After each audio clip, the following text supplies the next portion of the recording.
Hello दोस्तों, PS class में आपका स्वागत है। आज अपन राजस्थान जीके और विज्ञान के महत्वपूर्ण प्रश्न लेके फिर से हाजिर हो गए। अगर आपने पहले वाले वीडियोस नहीं देखे हैं तो वो भी जाके जरूर देखिएगा। सारे के सारे इंपॉर्टेंट क्वेश्चन हैं और बार बार एग्जाम्स में जैसे क्वेश्चन पूछे जा रहे हैं वैसे ही क्वेश्चन अपन करने का प्रयास कर रहे हैं। यह क्लास पशु परिचर और राजस्थान में होने वाली सभी प्रतियोगी परीक्षाओं के लिए बहुत ज़्यादा इंपॉर्टेंट है, तो क्लास को अच्छे से देखिएगा। और कितने क्वेश्चन आपके सही हुए हैं कमेंट करके ज़रूर बताइएगा मुझे। राजस्थान की प्रथम सफ़ेद सीमेंट फैक्ट्री है। काफ़ी अच्छा क्वेश्चन है। राजस्थान की फर्स्ट सफ़ेद सीमेंट फैक्ट्री कहाँ पर स्थित है? नागौर, जोधपुर, अजमेर या जयपुर? तो इसका सही आंसर होगा नागौर में स्थित है। राजस्थान की फर्स्ट सफ़ेद सीमेंट फैक्ट्री नागौर में स्थित है, जो कि 1984 में स्थापित हुई थी। 1984 के अंदर स्थापित की गई थी और उस फैक्ट्री का नाम था गोटन गोटन गोटन फैक्ट्री, जो कि गोटन कली के नाम से प्रसिद्ध थी। गोटन की कली के नाम से प्रसिद्ध थी। गोटन नागौर में राजस्थान की फर्स्ट सफ़ेद सीमेंट फैक्ट्री थी। वेरी वेरी इंपॉर्टेंट है, अच्छे से नोट कीजिएगा। और राजस्थान की सबसे बड़ी सफ़ेद सीमेंट फैक्ट्री का है। ये तो फर्स्ट सीमेंट फैक्ट्री है, लेकिन सबसे बड़ी भी कई बार पूछी जाती है कि राजस्थान की सबसे बड़ी सफ़ेद सीमेंट फैक्ट्री कहाँ पर है। तो ये भी आपको ध्यान में होना चाहिए। ये खारिया खंगार में है। कहाँ पे स्थित है? खारिया खंगार। खारिया खंगार में ये खारिया खंगार में है, जो कि जोधपुर में जगह पड़ती है। इसका सही आंसर तो प्रथम सफ़ेद सीमेंट तो नागौर होगा, गोटन नागौर होगा। लेकिन सबसे बड़ी सफ़ेद सीमेंट फैक्ट्री अगर आपसे क्वेश्चन पूछा जाए तो आपको खारिया खंगार जोधपुर इसका आंसर करना है।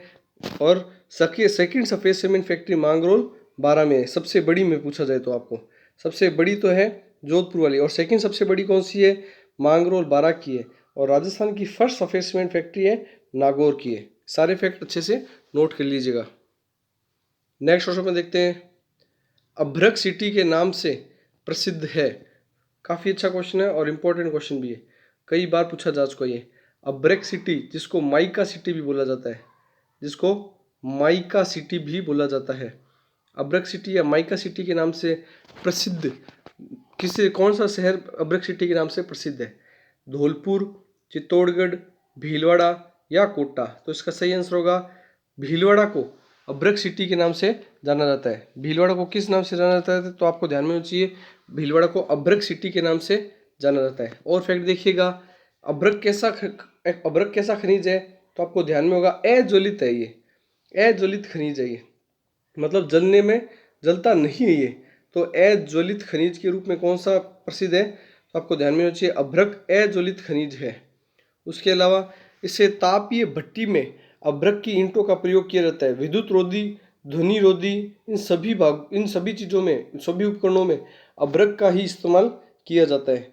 और अभ्रक को माइका भी बोला जाता है, इसी वजह से इसको माइका सिटी के नाम से भी जाना जाता है।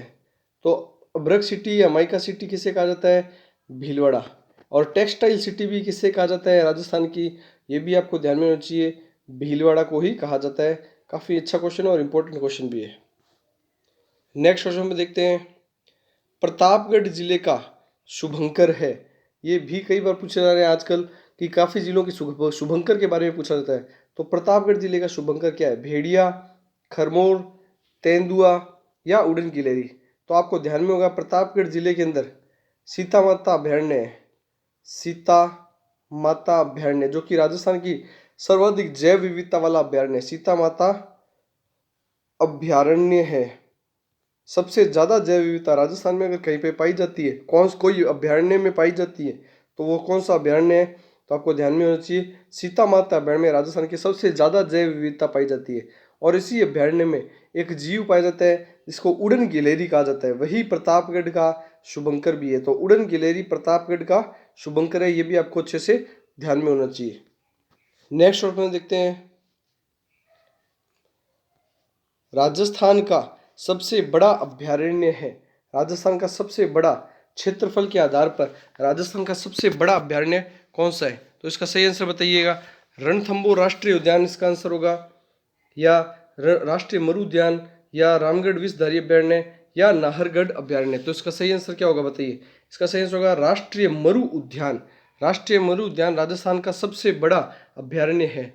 और इसका क्षेत्रफल कितना है तो वो भी आपको ध्यान में होना चाहिए। इसका क्षेत्रफल टोटल तो है 3,162 3,162.50 3,162.50 वर्ग किलोमीटर में ये फैला हुआ है राजस्थान में। और ये 2 जिलों में फैला हुआ है। राष्ट्रीय मरु उद्यान जो कि सबसे बड़ा अभ्यारण्य है वो 2 जिलों के अंदर फैला हुआ है। कौन कौन से 2 जिले हैं? तो एक तो जैसलमेर जिला है और दूसरा जिला है बाड़मेर।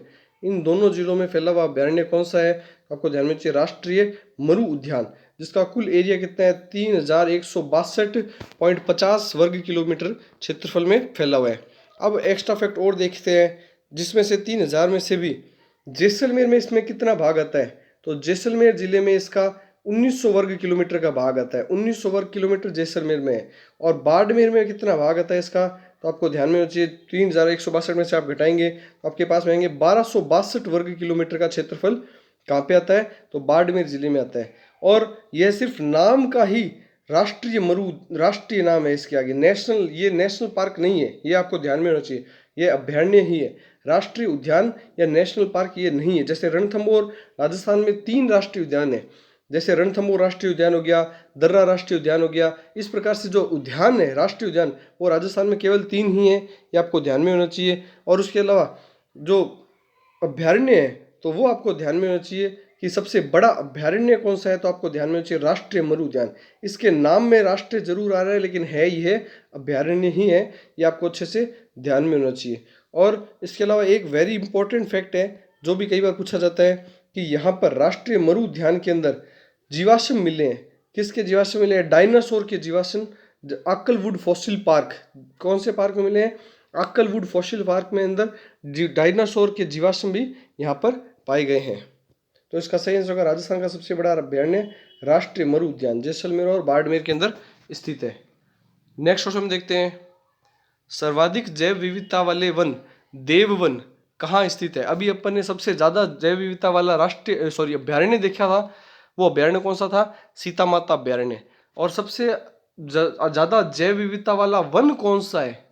कौन सा वन का क्षेत्र है जो सबसे ज्यादा वन मतलब सबसे ज्यादा जैव विविधता रखता है? और उस वन का नाम अपने को दे रखा है इसने देववन।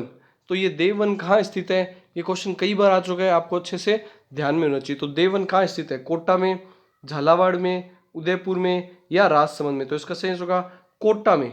सर्वाधिक जैव विविधता वाला वन देववन कहाँ स्थित है? तो आपको ध्यान में होना चाहिए कोटा में स्थित है। अच्छा क्वेश्चन है, स्टार लगा लीजिएगा इस क्वेश्चन को। और जैव विविधता क्या होती है? किसी विशेष क्षेत्र में पाए जाने वाली जीवों की जितनी ज्यादा संख्या और जितने ज्यादा पेड़ पौधों की संख्या पाई जाती है उस क्षेत्र विशेष की क्या कहलाती है? जैव विविधता कहलाती है। ये आपको अच्छे से ध्यान में होना चाहिए। नेक्स्ट क्वेश्चन अपन देख करते हैं।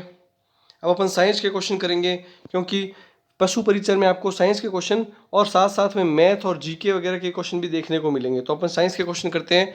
इंसुलिन हार्मोन स्त्रावित होता है यकृत से, अग्नाशय से, पीयूष ग्रंथि से या आमाशय से? तो इसका सही आंसर होगा अग्नाशय ग्रंथि से। एक तो वेरी इंपॉर्टेंट फैक्ट आपको ये भी ध्यान में होना चाहिए कि अग्नाशय ग्रंथि कैसी ग्रंथि है? तो आपको ध्यान में होना चाहिए मिश्रित ग्रंथि है। मिश्रित ग्रंथि कैसे है?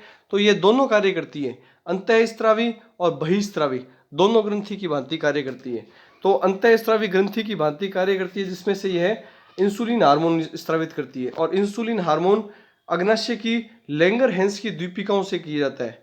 लैंगर-हैंस की द्वीप पाए जाते हैं, लैंगर-हैंस के द्वीप पाए जाते हैं उनकी बीटा कोशिकाओं के द्वारा। लैंगर-हैंस की द्वीप की बीटा कोशिकाओं के द्वारा इंसुलिन हार्मोन छोड़ा जाता है या स्त्रावित किया जाता है, और वो भी कहाँ से?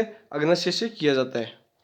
नेक्स्ट क्वेश्चन में देखते हैं, मानव हृदय कितने कोष्ठीय होता है? मानव का हृदय कितने कोष्ठों का बना होता है? द्विकोष्ठीय, त्रिकोष्ठीय, 4 कोष्ठीय या 1 कोष्ठीय? इसका सही आंसर होगा मानव हृदय में 4 चैम्बर पाए जाते हैं, अर्थात 4 कोष्ठीय होता है। मानव का हृदय 4 कोष्ठकों में बंटा होता है। इस प्रकार से जो मानव का हृदय पाया जाता है इसमें ऊपर वाले 2 भाग और नीचे वाले 2 भाग पाए जाते हैं। तो एक चैम्बर ये बन गया, दूसरा चैम्बर ये बन गया, तीसरा चैम्बर ये हो गया और चौथा चैम्बर ये हो गया। तो 4 चैम्बर से बना होता है। इस वजह से इसे मानव हृदय को 4 कोष्ठीय बोला जाता है। इसमें से 2 भागों में तो अशुद्ध खून और 2 भागों में शुद्ध खून बहता है। इस प्रकार से शुद्ध और अशुद्ध खून दोनों एक साथ बहते हैं। इसी वजह से मानव के हृदय को द्विपरिसंचरण हृदय बोला जाता है। मानव में रुधिर द्विपरिसंचरण हृदय की तहत बहता है, मतलब दो परिसंचरण एक साथ चल रहे हैं, एक शुद्ध खून लेकर चलने का कार्य हो रहा है और एक अशुद्ध को, तो दोनों को एक साथ लेकर चलने की वजह से इसको द्विपरिसंचरण तंत्र बोला भी जाता है। नेक्स्ट क्वेश्चन में देखते हैं, श्वेत रक्त कणिकाओं का जीवन काल होता है। श्वेत रक्त कणिकाओं से मतलब है आरबीसी, सॉरी आरबीसी नहीं, डब्ल्यूबीसी, व्हाइट ब्लड सेल। श्वेत रक्त कणिका होती है WBC, WBC white blood cell. श्वेत रक्त कणिकाओं का जीवन काल मतलब उनका जीवन काल कितना होता है, 2 से 4 दिन, 8 से 10 दिन, आजीवन काल वो जीवित रहती है, या 15 से 20 दिन। इसका सही आंसर होगा श्वेत रक्त कणिकाओं के निर्माण होने के पश्चात वह 2 से 4 दिन तक उनका जीवन काल होता है। काफी अच्छा क्वेश्चन और कई बार एग्जाम में पूछा जा चुका है। नेक्स्ट क्वेश्चन में देखते हैं, दूध को पचाने वाला प्रोटीन है।